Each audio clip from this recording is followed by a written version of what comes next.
ada semacam sinopsis di kepala jaksa terutama untuk memperlihatkan kemampuan dia membekuk seseorang. Kan jaksa selalu datang dengan prinsip bahwa saya bisa beku Anda.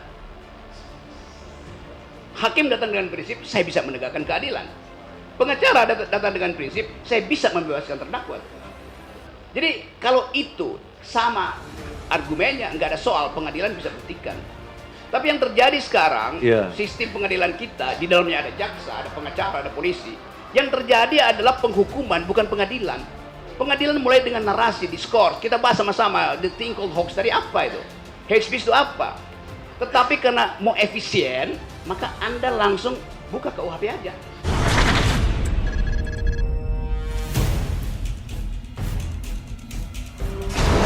Bismillahirrahmanirrahim. Assalamualaikum warahmatullahi wabarakatuh.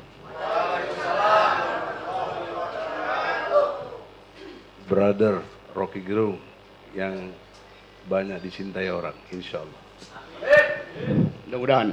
Dalam kesempatan ini, orang banyak memahami filsafat itu kumpulan teori-teori dan kata-kata yang bersifat filosofis. Tapi dalam kepentingan sekarang, saya ingin ada filsafat terapan yang mungkin bisa dijelaskan secara ilmiah kaitan dengan yang berkait tentang penistaan agama. Nah, filsafatnya, basis yang saya pahami adalah kejujuran, kebenaran, keadilan. Nah, bagaimana dalam kesempatan ini klien kami ini kan bermubahalah atau bersumpah untuk memastikan benar atau tidaknya, oleh karena itu nyatanya didakwa. Nah, pertanyaannya, bagaimana saksi menerangkan filsafat terapannya untuk ketiga pasal tadi itu? Silakan. Oke, saya coba atasi ya problem itu ya, karena filosofi itu nggak berhubungan dengan hal yang praktis itu. Tetapi dalam perkembangan ada disebut applied philosophy, terutama dalamnya etika itu. Logika juga sebenarnya applied philosophy. Saya beri contoh tadi soal pertanyaan, apa sebetulnya itu hoax itu? Tiba-tiba hoax itu jadi soal kriminal. Tiba-tiba hate speech jadi soal kriminal. Dulu waktu Perang Dunia Kedua, pasukan Amerika menyewa satu studio di London untuk membuat suara seolah-olah ada kegaduhan mesin perang Amerika itu. Lalu hasilnya dibocorkan ke Jerman. Lalu orang Jerman panik. Seolah-olah ada ribuan pesawat sekutu akan mendarat di Jerman. Padahal itu cuma dibuat di studio. Sebetulnya itu hoax. Tetapi bagi Amerika itu teknik untuk melemahkan lawan. Kita tahu juga Kopassus bikin begituan tuh. Waktu di Aceh direkam itu suara pesawat, suara mesin perang itu disebarkan supaya ada efek katastrofik tuh. Jadi yang disebut hoax sebetulnya awalnya adalah upaya untuk mencari jalan membenarkan penyerbuan tuh. Itu kata hoax itu juga kata yang agak aneh di Indonesia tuh. Yang kedua, hoax itu datang dari tradisi akademis. Dulu saya pernah terangkan pada seorang profesor, kemudian dia ngamuk karena dia nggak ngerti asal usul dari kata hoax itu. Hoax itu dulu kalimat yang diucapkan pertama kali dalam kasus Alan Sokal. Alan Sokal ini seorang ilmuwan, dia nulis di sebuah majalah Amerika, judulnya Social Text. Karena namanya udah terkenal, maka waktu dia nulis dianggap itu adalah benar. Padahal dia lagi nipu sebetulnya. Begitu di sidang, Alan Hoax bilang, salah kalian, kenapa kalian percaya? Jadi itu sebetulnya dimaksudkan untuk menguji apakah pikiran kita itu yang kita selundupkan di dalam kalimat betul-betul benar apa salah. Jadi kesalahan hoax itu adalah pada penerima hoax, bukan pada si pembuat hoax itu. Jadi karena penerima hoax itu dungu, maka dia nggak tahu bahwa itu sebetulnya adalah upaya untuk menyelewengkan keadaan. Itu intinya tuh. Nah, di Indonesia hoax itu disalahkan pada si pembuat hoax. Padahal hoax dimaksudkan untuk menguji apakah public opinion berlangsung secara setara atau masih bisa diganggu. Jadi ini fungsi hoax dalam bentuk positif. Nah, saya mau terangkan karena selama ini hoax dianggap sebagai hal yang buruk. Padahal itu dimaksudkan untuk menguji. Kan banyak juga dosen yang meluluskan mahasiswanya tanpa diuji disertasinya dengan cara yang sistematis, metodologi. Padahal isi disertasinya hoax. Jadi yang salah ada penguji, karena penguji nggak berani untuk mempersoalkan hal yang yang belum dia kenal itu. Itu soal pertama. Nanti kita lihat apa efeknya pada hoax yang berlangsung selama kira-kira 2 pemilu ini. Yang kedua, istilah hate speech, ujaran kebencian. Kalau saya maki-maki Egy Sujana, itu bukan hate speech itu. Kalau saya maki-maki Presiden Jokowi, bukan hate speech itu. Demikian juga kalau saya muji-muji Egy Sujana, bukan hate speech. Kalau saya muji-muji Pak Jokowi, bukan hate speech. Karena hate speech itu di dalam teori hukum dan teori hak asasi manusia, dia terkait dengan peristiwa di masa lalu, di mana seseorang pernah mengucapkan satu istilah kemudian jadi kerusuhan politik di masa lalu. Kalau saya bilang Anda adalah negro, oh itu hate speech, karena negro dulu adalah budak, maka jangan ucapan negro, ucapan aja black people, teman yang warna kulitnya hitam. Kalau negro itu artinya penindasan. Negro artinya merendahkan orang. Contoh misalnya, kalau saya sebut perempuan nggak bisa berpikir, di Amerika itu bukan hate speech, di Eropa itu hate speech. Perempuan suka menipu tuh. Di Amerika itu nggak ada soal, di Eropa itu jadi hate speech. Kenapa? Karena di Eropa ada satu peristiwa di tahun 1200-1300 ketika semua perempuan itu diuber-uber oleh gereja Katolik karena dianggap sedang bersekutu dengan setan. Lalu mereka dibunuh. Dianggap perempuan yang tinggal di rumah, kendati dia lagi bikin pekerjaan rumah, pekerjaan tangan untuk dijual, dianggap itu dia sedang bersekutu dengan setan. Karena kecemburuan kaum laki-laki yang tidak bisa berproduksi, yang harganya, kualitasnya lebih baik dari perempuan. Jadi kalau seorang perempuan dihujat di Eropa itu hate speech, di Amerika dia bukan hate speech. Saya kasih contoh ya supaya ada applied filosofinya. Satu waktu dalam satu pertandingan sepak bola, hakim garisnya adalah seorang perempuan. Dia bilang bolanya nggak masuk. Lalu dia diolok-olok oleh penonton, oleh tim yang ada laki-laki tuh. Seandainya hakim garisnya laki-laki pasti masuk tuh. Ini adalah penghinaan tuh, maka kena pidana tuh karena mengolok-olok perempuan. Di Amerika dalam tahun yang kira-kira sama, seorang perempuan yang mau jadi profesor di bidang matematik di Harvard University diolok-olok oleh rektornya sendiri. Rektornya bilang, ngapain sih Anda jadi profesor tuh? Anda perempuan nggak bisa mikir abstrak.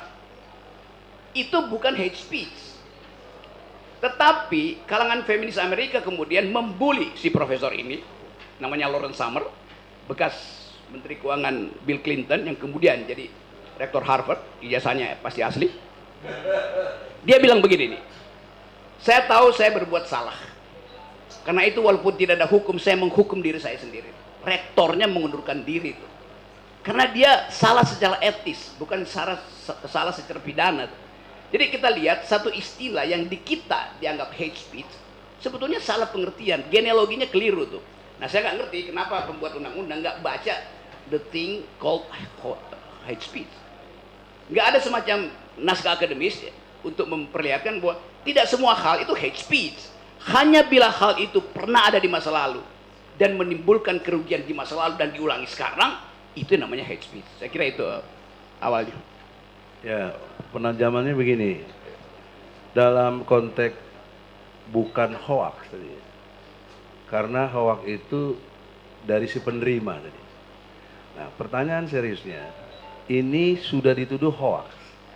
Yang mengatakan hoax si penerima, dalam hal ini jaksa mendakwa.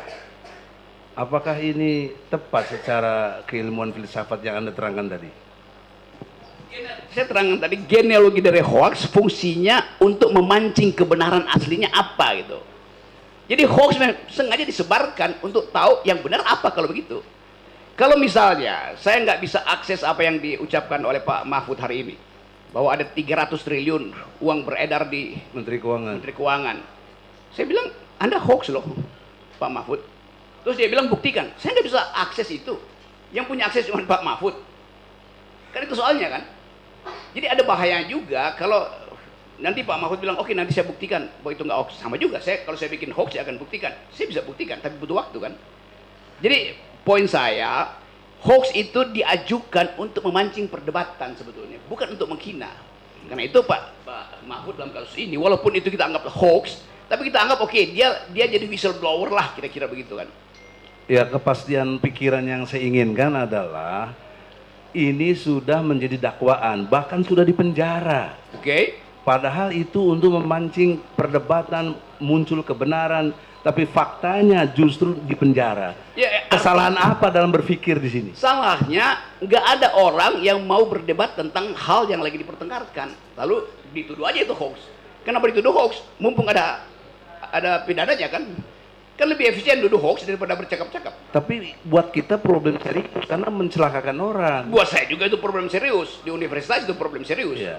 Kan Jadi, mestinya apakah percakapan. ini bentuk kedunguan? Coba ulangi lagi kalimatnya. Apakah ini bentuk kedunguan? Pasti. Pasti.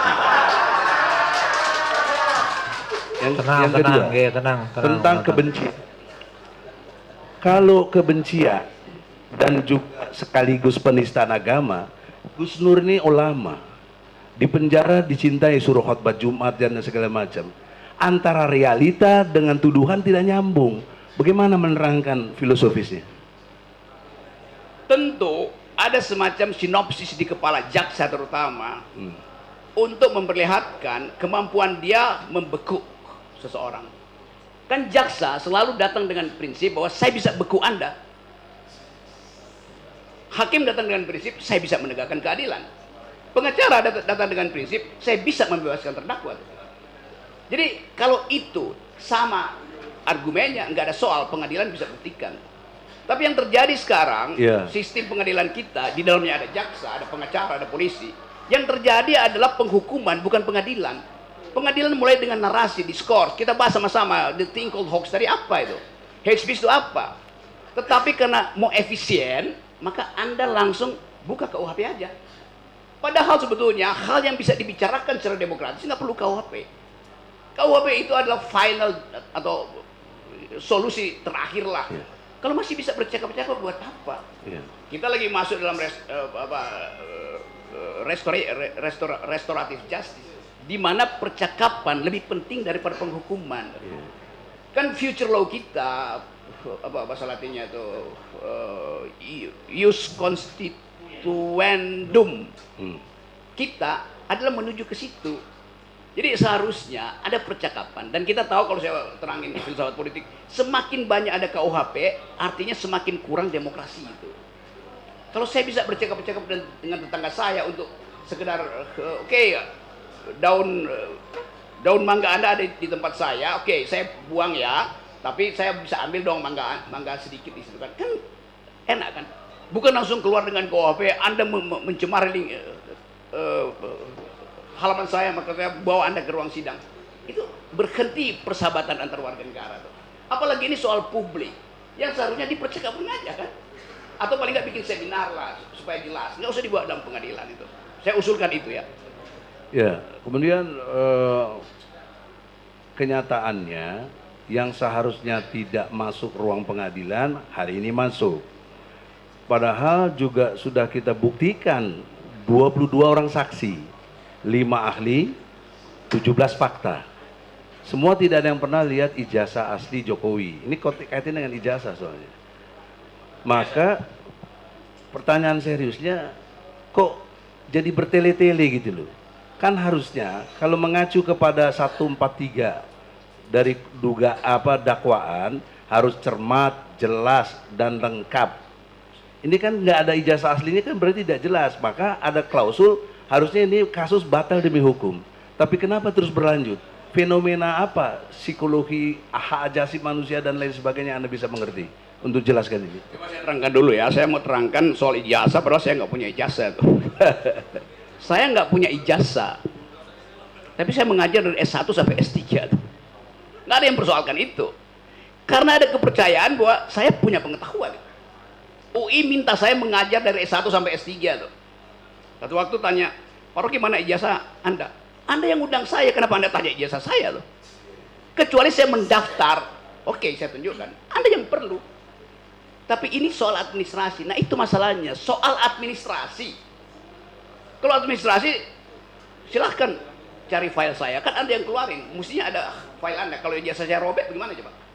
Jadi dalam soal ijazah tadi, itu bisa Pak Jokowi, yang mau kita persoalkan ijazah sebagai tanda beliau pernah sekolah atau tanda beliau pernah berpikir? Yang mana?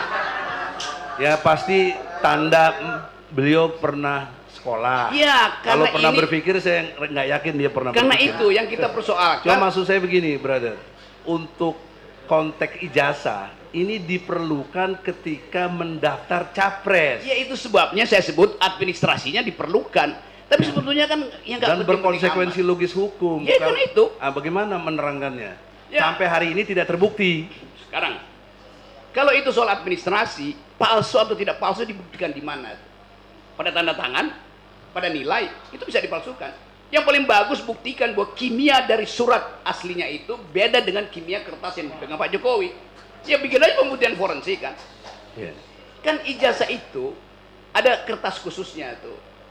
Yeah. Kimianya bisa beda dengan kertas untuk bikin kwitansi. Dan ukuran lamanya juga. Yes, itu bisa dilakukan. Udah, kami udah analisis ajukan. karbon.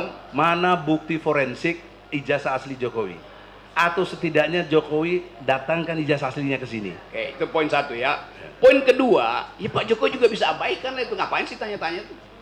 Tetapi kalau Pak Jokowi bukan presiden, dia bisa abaikan. Kan orang palsuin ijazah sekarang menurut hukum nggak ada soal kok. Tetapi justru karena beliau kepala negara, maka seluruh mata publik akan terarah pada lembar kertas itu. Karena dia kepala negara, orang tuntut kejujuran. Kalau bukan kepala negara silahkan berbohong, oke itu urusannya moral di akhirat. Tapi keadaan kita ingin agar semua pemimpin itu punya track record. Tadi saya lewat SDN 26 di situ. Ya. Tulis aja begini nih. Membaca hari ini, memimpin hari esok. Waduh. Di SD 26 tadi, di dekat sini, begitu tulisannya. Di bawahnya, aktifkan narasi itu. Jadi bahkan dari tingkat SD, kalau anak SD bilang, kami disuruh membaca supaya besok bisa berpikir. Tanda saya pernah membaca ada ijazah itu. Apalagi presiden. Jadi pergi pada kepala sekolah SD di situ untuk tahu bahwa filosofi membaca berakibat pada ijazah secara administratif. Itu berlaku bagi anak SD, apalagi bagi Pak Jokowi yang pernah mengklaim duduk di perguruan tinggi dan sekarang adalah pejabat tinggi negara. Sehingga semua mata tertuju pada beliau sebagai causa celebre. Orang bisa berbohong, tetapi presiden nggak boleh berbohong. Dasarnya itu tuh. Jadi kalau Pak Jokowi segan, itu ada sesuatu kan. Yeah. Jadi semacam saya tunda-tunda deh atau kayak tunda pemilu tuh. Artinya belum bisa dibuktikan. Setiap penundaan di dalamnya ada perencanaan kejahatan. Waduh, ada perencanaan kejahatan. Nah, dengan tidak ditampilkan ijazah asli berarti ada rencana kejahatan. Secara logis begitu kesimpulannya. Nah, kalau demikian, apa logika psikologisnya tanggung jawab moral bagi si pejabat itu? Karena dia presiden. Apa? Ya, kalau nggak bisa dikriminalkan, ya tunggu aja pemilu berikutnya kan. Tetapi kan ada poin di dalam hukum bahwa berbohong bagi pejabat publik itu apa pasalnya coba? Kan ada undang-undang apa TAP MPR waktu reformasi, etika pejabat publik termasuk di dalamnya nggak boleh berbohong. Ya. Maka maksud saya logika psikologisnya apakah dia harus menyatakan mundurkan diri atau apa, itu tanggung jawab moralnya bagaimana pejabat seperti itu? Ya itu namanya moral call dari seorang pemimpin. Kalau dia seorang pemimpin ada prinsip noblesse oblige. Semakin noble, obligasinya semakin tinggi. Semakin dia mulia, dia punya kewajiban moral untuk pertanggungjawaban bahkan hal-hal yang nggak pernah dipersoalkan, apalagi dipersoalkan. Jadi sekali lagi ini prinsip leader. Kalau dia dealer bisa dia berbohong, tapi dia leader kan. Iya. Itu beda dealer dengan leader. Jadi logikanya moralnya seperti profesor tadi ya, mengundurkan diri. Iya, dia mesti mengundurkan diri mestinya. Iya. Kan itu dasarnya kan.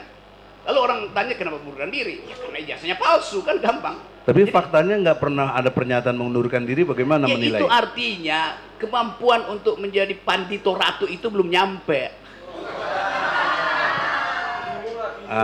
Sekarang karena dari pihak individunya tidak demikian, sekarang dalam proses persidangan sebenarnya ada klausul yang bisa dia ini sidang di stop, sidang ini tidak bertele-tele, tergantung kewenangan hakim di dalam konteks menentukan bahwa ini udah tidak sesuai dengan dakwaan. Saya bayangkan misalnya, setiap presiden Indonesia, dia punya semacam hak untuk memperoleh noblesse oblige ketika dia lengser itu. Lengser ke Prabon, segala macam. Kan dia tetap akan dipanggil Master Presiden itu. Di Amerika kan udah pensiun pun Master Presiden, Master Ambassador gitu. Orang akan panggil Pak Jokowi, Pak Presiden. SBY sekarang masih dipanggil orang presiden tuh. Bukan karena dia formal presiden, tapi karena integritasnya ada di situ. Nah satu waktu misalnya dalam waktu 10 tahun ke depan dibuktikan misalnya bahwa ternyata tercecer sebuah kertas yang setelah diforensik adalah kertas ijazahnya Pak Jokowi yang sekarang belum bisa dia sodorkan itu. Lalu ternyata itu kacau, kimianya beda dengan kimia kertas yang beredar di kalangan tahun kelulusan yang sama. Lalu orang persoalkan lagi, oh ternyata setelah 10 tahun baru ketahuan memang itu palsu, atau baru 10 tahun ketahuan itu memang benar. Jadi udah terlewati hari ini bahwa Pak Jokowi udah dapat stigma. Nah stigma itu berbahaya bagi bangsa. Apa bahayanya? Ya, semua orang akan menganggap bahwa pemimpin Indonesia itu tukang bohong. Setiap kali ada pemimpin yang buruk di negeri ini kan. Jadi kita mau hindari stigma itu. Supaya stigma itu tidak berlanjut berabad-abad, buktikan di sini. Kan simpel kan? Harusnya begitu ya? Ya harus begitu. Ya. Saya ucapkan itu sebagai normativity di dalam moral call. Jadi panggilan moral itu menuntut dia secara honesty untuk bilang ini sebetulnya yang kalian persoalkan, daripada ribut-ribut kan gampang. Jadi dalam konteks ini bisa bedakan ya antara kabar dan berita, karena ini konteksnya dengan kabar dan berita, sehingga ini menjadi berita nantinya kan bahwa Jokowi ijazahnya palsu atau tidak jelas. Dengan tidak jelas kan berarti sudah dipersoalkan. Dengan dipersoalkan ini kan juga jadi masalah besar buat bangsa Jadi ini. itu begitu diputuskan dia jadi berita. Sebelum diputuskan dia jadi kabar, dan kabar yang paling buruk adalah kabar angin. Nah, jadi gitu ya antara kabar dan berita begitu. Ya, sekira Ahmad ini bisa lanjutkan. Makasih.